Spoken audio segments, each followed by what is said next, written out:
Hey there guys, what's up? Ragtter here, welcoming you back to Pokémon Showdown.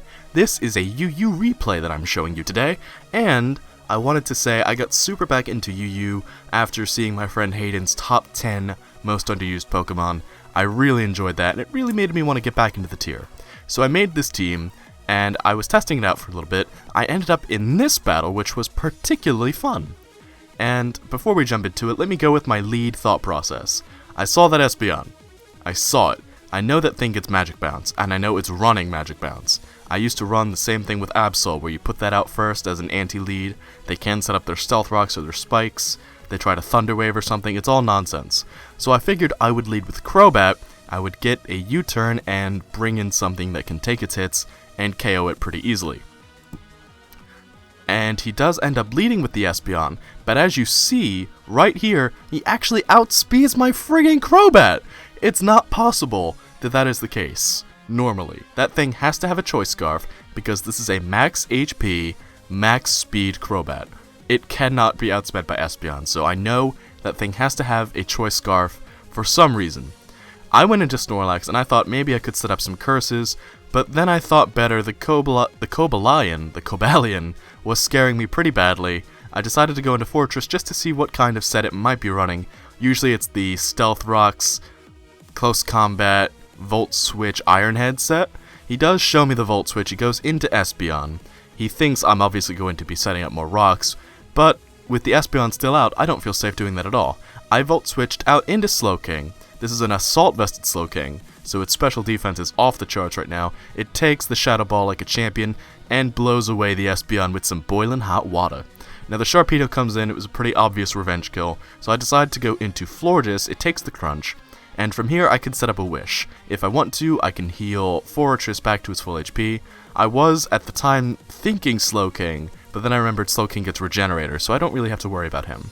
I do go for the Wish as he brings back in Cobalion, and I'm going to be able to go into Fortress. It's going to get its full HP back, and I'm going to be able to get my rocks up in due time. He does end up getting his own rocks up, though, which is fine. Fortress is a rapid spinner, but he brings in the Infernape, and he's basically saying, go on, I dare ya. I do get my own rocks up, though, and without Espeon, he has no means of getting rid of them, so now every switch is going to cost him just a little bit. Not saying that my switches aren't costing me, but with that Infernape and that Excelgor, his are costing him a lot more. So he does U-turn out of Florges. He goes back into Cobalion, and at this point, I'm not even sure this thing has Iron Head. I'm not sure that's a given. It hasn't gone for it. Look what it does here. It goes right for the Volt Switch instead of trying to get the KO onto Florges. Now, that might have been because he's smart switching, but the rest of the battle, he never even tries to go for the KO onto Florges. I do leave Fortress out here, though, to take the KO against Infernape because I need something to be brought in safely. And I decide, what better than Slowking?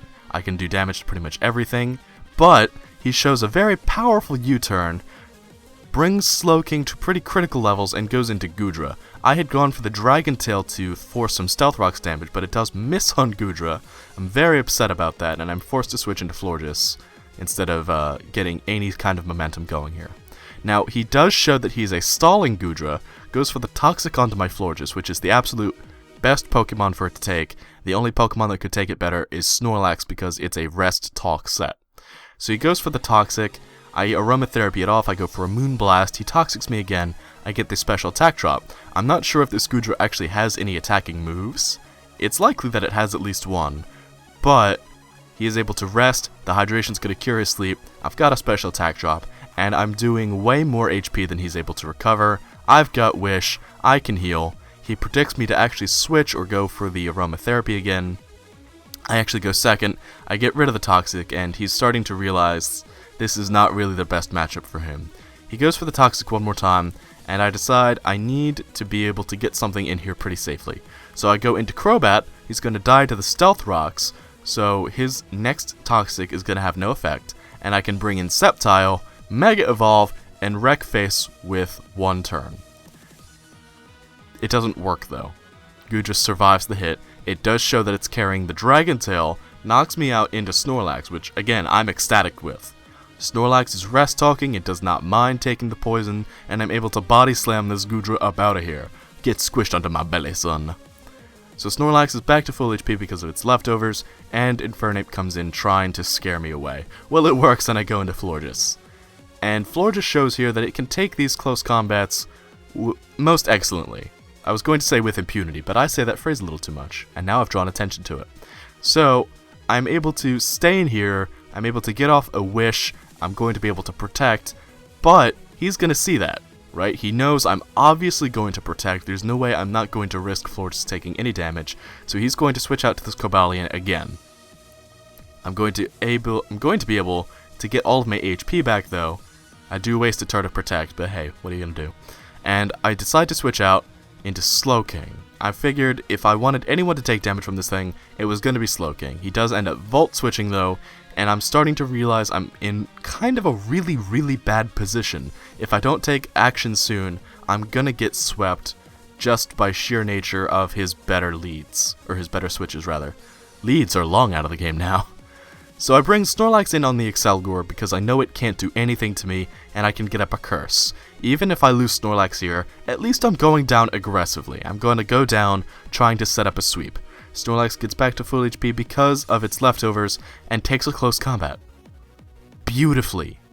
That was 38% that stab close combat did. I know Cobalion is usually run as a support Pokemon, but now I'm feeling 100 times more confident.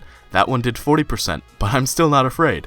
I'm going to get leftovers, I'm going to get my rest recovery rather, and I'm going to be able to sleep talk for 2 turns. He does get more and more damage. That one did 45% over 40%, but Snorlax is still in an excellent position. And the gods of RNG have gifted me with a curse sleep talk. So now I'm going to be taking that much better damage from the Cobalion. I'm in that much stronger of a position. He is able to get 32%, but because of my leftovers, I'm going to be outside of KO range. And Snorlax gets the body slam off, putting this Cobalion in critical HP. He gets the close combat, knocks me down to 6%, but I'm going to wake up this turn and go for another rest. Snorlax resets its HP back to full, it's got 2 attack, 2 defense, and it's ready to rock and roll. Cobalion is lowering its defense every turn. He is so desperate to try and get rid of the Snorlax. And I am wondering if he is actually running the taunt, because clearly he has actually nothing that can take on a setup Snorlax. I thought because he wasn't going for the Iron Head on Florges before, he must be running the taunt, but clearly he doesn't have anything to handle this, because he's sitting here beating my big old fat bear cat with his Cobalion, just trying to get another hit in. He is going to end up Volt Switching into the Infernape though. Stealth Rocks is going to knock Infernape down to fairly critical levels. It's only got 2 attacks left in it because of that Life Orb, and I'm able to rest. Snorlax is back into fighting shape once again. The close combat, it only does 45%. I get a curse off. Not a curse, I get a body slam off through the sleep talk. I'm able to knock out the Infernape, and my opponent sees he can no longer win, ends up forfeiting the game. That was exciting.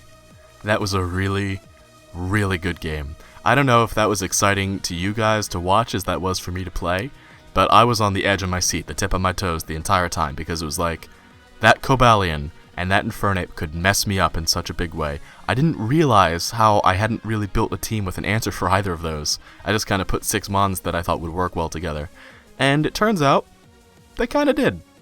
Snorlax ended up taking the whole game. I only lost 2 mons. Slowking did its job. Sceptile didn't really get to do anything, but Florges did its job. And I was really happy with how Curselax performed. I was actually really happy is kind of an understatement. I was a bit blown away. It did have several curses up at the time, but it took a close combat from a Life Orb Infernape. That blew my mind in a big way. I was like, I can actually take one of those? I didn't know Snorlax was still that strong. But my opponent played a great game. He did keep me on the edge of my seat the entire time. And if I hadn't gotten up the setup that I did, he probably would have swept me. So, great game, Doodly. I had an excellent battle with you, and I had a lot of fun. I hope you guys did too. Until next time, take care, and have a good one. Bye-bye!